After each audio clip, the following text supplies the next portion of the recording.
Dear YouTubers, welcome to another special episode of Real Turkey, the only streaming YouTube program that features a camel. His name is Ebu Mezbele, and he's a guest host. He's actually the economics advisor to the program. Well, you know me, I'm Atilla Yeşilada, a jack of all trades. Today I'm solo without Güldem Atabay.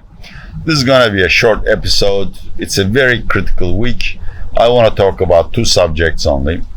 A, S-400 crisis between Turkey and United States, but actually NATO. Two, our central bank monetary policy council is gathering on 25th of July. There will be a rate cut because our president ordained it. How much of a rate cut and whether that would do anything to the exchange rate and to the economy. Let's get started with the S-400 crises.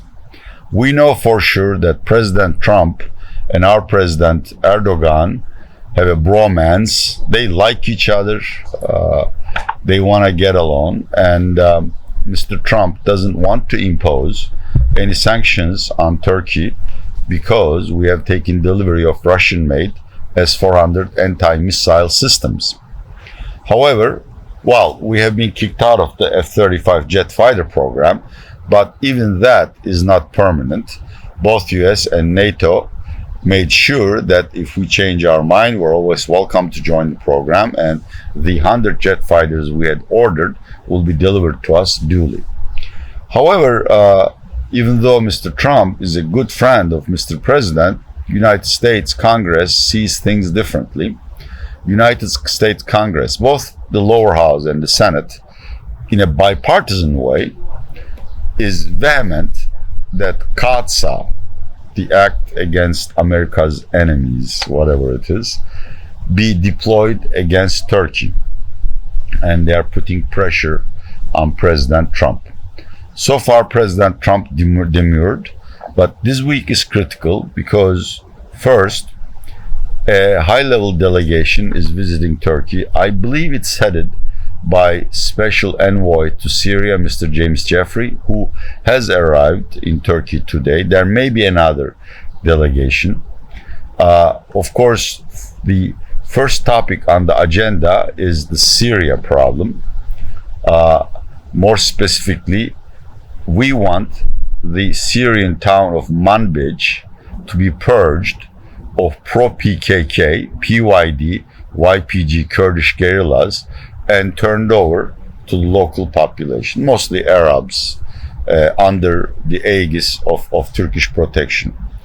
Two, since PYD, YPG, actively aids PKK in its efforts to infiltrate and spread terror in Turkey, we want a safe zone, a corridor sanitaire between Turkey and the Syrian border. And the United States promised to facilitate this process, but there is dispute about who will patrol the safe zone, how deep it will be, etc., etc. James Jeffrey will mainly be here to talk about these things, but I will be extremely surprised if him or his lieutenants don't bring Turkey a final offer on resolving the S-400 crisis. I think somehow the United States will offer some incentives or sweeteners in return for Turkey mothballing S-400s. My impression is it's not going to happen. This is a personal commitment by Mr. Erdogan. He desperately wants this S-400s for reasons only known to himself. And unless there is severe pressure, the assembly of S-400s will continue. The next meeting regarding S-400s will take place at 4 p.m. Eastern United States time in the White House. Trump is meeting all the senators. I think what he will say is that, look, I'm the president, foreign policy is under my domain, let me handle the Turkey situation, do not go around trying to pass these bills, it just annoys everyone. I don't know much about American Congress, but my impression from what I read is that the American Congress is extremely angry at Turkey, not because of S-400s, but there's also the Reza Zarrab gold smuggling issue.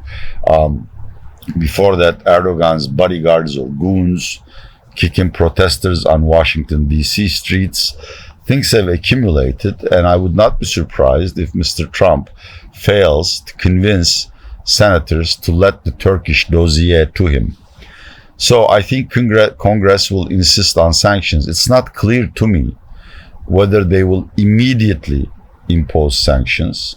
They could do so by passing a separate bill specific to Turkey and essentially leaving no leeway for the president to wiggle out of it.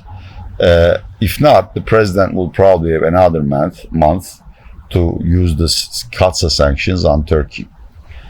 But judging from the current trajectory of events, just because Trump doesn't want them doesn't mean Turkey will be spared the sanctions. I cannot guess the timing, but I think Turkey watchers, that is people who want to invest into Turkey or who want to come into the financial markets, be mindful of some kind of sanctions being implemented against Turkey probably in late August or September.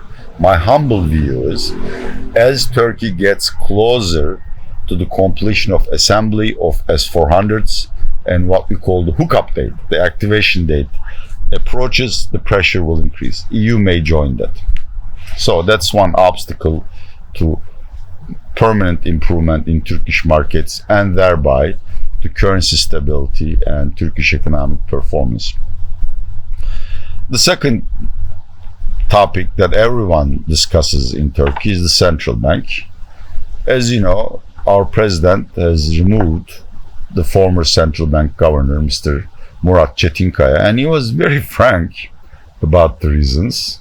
When asked, he said, well, I asked him to cut the interest rate. He refused, so I fired him. Sue me. Which, of course, to me is an extremely damaging act because it dispels any perception that the central bank is independent and central bank cannot pursue strong monetary policy if it doesn't have credibility. But leaving that aside, the new governor, Murat Uysal, may Lord bless him, is under severe pressure. He has to cut rates. If he doesn't, he's going to get sacked. And if he does, then he'll be accused of AKP's crony. I wouldn't want to be in his place. I wish him all the luck. How much will he cut? We have Reuters survey where the average or consensus rate cut forecast is 250 basis points. Currently, the policy rate is 24% per annum. So, and inflation forecasts for 12 and 24 months is 14 and 12%. So a 250 basis point rate cut is not that bad. It's not big enough to upset the markets. Then there is, of course, as always, is street chatter. Street chatter is at least 300 basis points, but probably 400 basis points. That kind of view relies on Mr. Erdogan's public statements, who vowed to cut both inflation and interest rates to single digits by the end of the year, which means interest rates will have to be cut by more than 400 basis points in the 5.5 months that has been left to the end of the year. So if this is the kind of orders or instructions given to Mr. Murat Uysal, he will probably start with a 500 basis point cut. And that probably is damaging to the stability of the lira. At least this is what Turkish market participants think. There is another problem. As I've said, moderate rate cuts are acceptable. But if these rate cuts are translated into cuts on TL deposits, it's going to accelerate dollarization or the migration of Turkish savers from Turkish lira to FX deposits. Already, the composition of Turkish deposits is 55% FX deposits. So people have very low trust in Turkish lira. They simply don't believe Turkstat's inflation figures. So any effort to cut deposit rates further in the absence of a visible improvement in the inflation data is going to meet with resistance. People are going to withdraw their TL deposits or simply going to switch them to FX, which is going to cause the depreciation of the Turkish lira or reduce TL deposit in banks, making it very difficult to expand loans. Another risk, and that will conclude this episode, is that even though I agree with the need to cut interest rates given the fact that the economy is a standstill and some rate cuts would help economic performance, in fact, because in view of the fact that we will also have to tighten fiscal policy to reduce deficits, is that a central bank is going to make a decision roughly a week before Fed FOMC. It makes a huge difference what kind of a rate cut Fed FOMC is initiating. If it is one and done, there is a 25 basis point rate cut, and then Fed becoming patient again, depending on data, waiting to see what happens before further rate cuts are initiated. This is bad news, not only for Turkey, but for all the emerging markets, because currently Fed funds rates futures price in 325 point rate cuts for the rest of the year. And even then, dollar index was at 97, so it didn't budge. If Fed says this is it, I'm just going to give you 125 basis point rate cut, then I would expect dollar to appreciate, American long-term bonds to lose value, and that of course reflects the emerging markets, in particular to Turkey, which has a lot of euro bonds out there, and an annual an annual dollar foreign borrowing requirement of $170 billion. I wish central bank would reschedule its monetary policy council meeting to the beginning of August to become sure of Fed's intentions. So this is a move that's really decisive on the fate of the Turkish economy. Little bit of a rate cut coupled with Fed starting an easing cycle is good, but the counterfactual, that is a big rate cut and Fed just drawing the line after 25 basis points, spells to me currency volatility, higher bond yields, and potentially a moderate level of an external shock on the Turkish economy.